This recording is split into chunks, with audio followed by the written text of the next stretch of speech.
I'm Amber and this is my book review trio.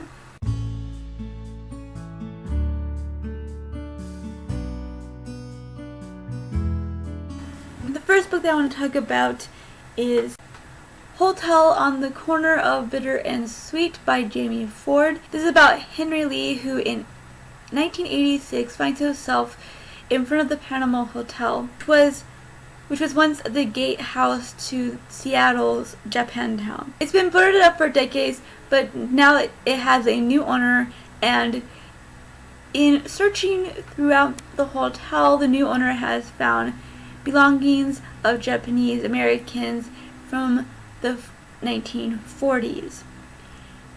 The new owner brings up an umbrella with koi on it, and Henry Lee recognizes it, which brings back memories of the 40s when he was a young Chinese boy, and he and another Asian girl who was actually Japanese American became friends as the only two Asians in a all-white public school. I enjoyed the story of Henry and Keiko's relationship in conjunction to the Japanese Americans being put in the concentration camps. It really affected their relationship in a way because Henry had to struggle with the fact that he was in a relationship with a Japanese American when his own father basically hated all Japanese, and all at the same time they were also being put into concentration camps, and so he had to deal with an identity crisis. I do feel that he could have gone into way more depth in their relationship. I felt that he only touched on the surface of a lot of things. I never really felt that we got to see the relationship. You can understand how they could have become that close just because we know the history, we know we know the basics of how it could have been like that, but we never really see it. I feel like he only brushes on the relationship and we don't ever really get into the meat of it. So when we're in the present, when Henry is older and dealing with the memories, we never really get the relationship between Henry and Marty in depth either. I felt like we were only being told what Marty was like and what the relationship was as a father and son. I just feel like there was never really a lot of meat to either parts of these stories, and it was just really frustrating to me because I just wanted more. I wanted more, and I really wanted to feel like I was getting to know Henry and Keiko and Marty and the relationships and just really being able to absorb it all, but he never really gave me that chance. If you know your history, you know that at that time Japan and China were at war with one another, and Henry's father is Chinese to the core. He may have moved to America, but he never really left his own country. But Henry was born in America, and so he has this crisis of trying to find out who he really is. You know, am I American? Am I Chinese? What should I be? What do I want to be?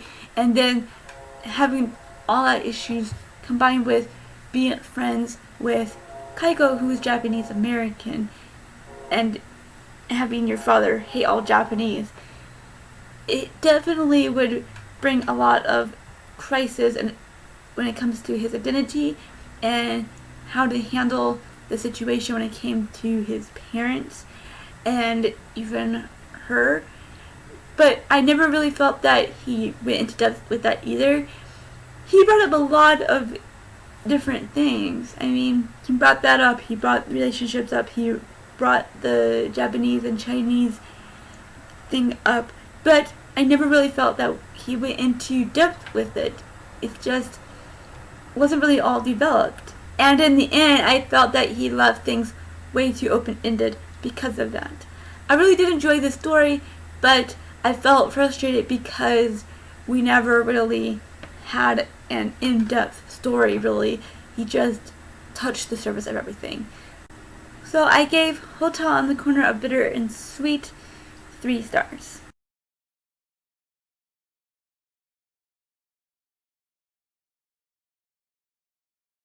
The next book that I want to talk about is No Country for Old Men by Cormac McCarthy. Lily Moss was on a hunting trip when he finds 3 trucks with everybody dead, with heroin and money.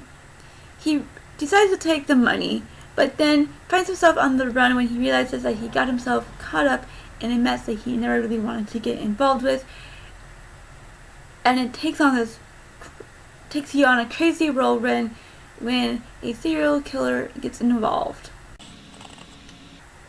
This book was really frustrating to me because Cormac McCarthy has you invested in Lila Moss's story of survival, yet when it came to the end of the story, when things were starting to wrap up, 1, he kills the guy off, and 2, you don't even see it happen. It was like Cormac McCarthy didn't even really care about this character, and he didn't think it mattered, and he was like, I don't really care that the reader spent 300 pages on this guy. I'm just not going to let them see the action. And this is kind of a story where you want to be in the middle of the action. That it's meant to be action-packed. You're meant to be in the middle of it all.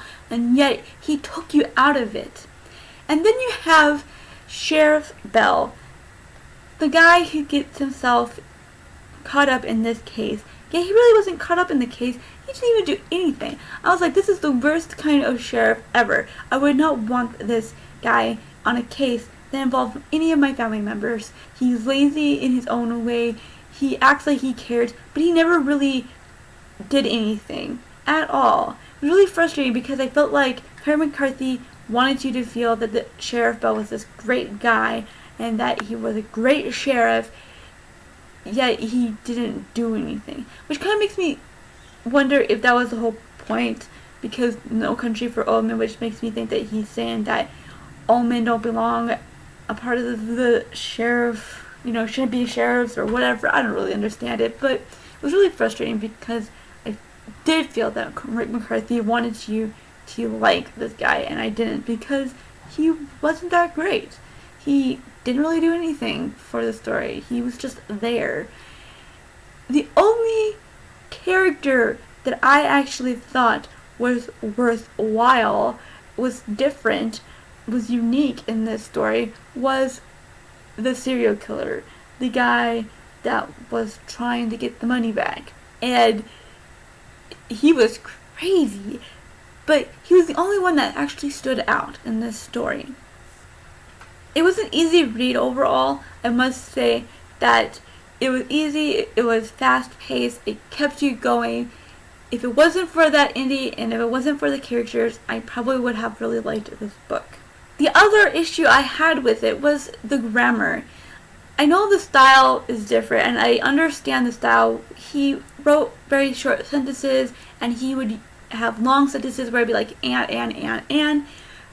That wasn't the major issue. The major issue was that he came off as a very lazy writer, with the fact that there were apostrophes, commas, periods missing that wouldn't have affected the style at all, that he never put in.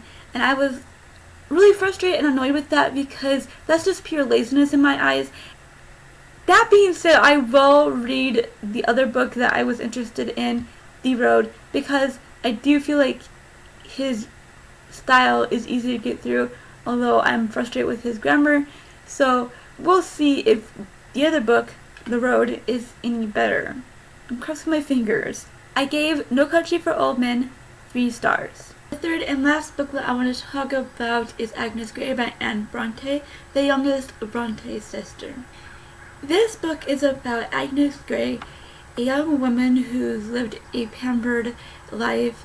She's never wanted for anything. Her father is a pastor, and he invests his money in something.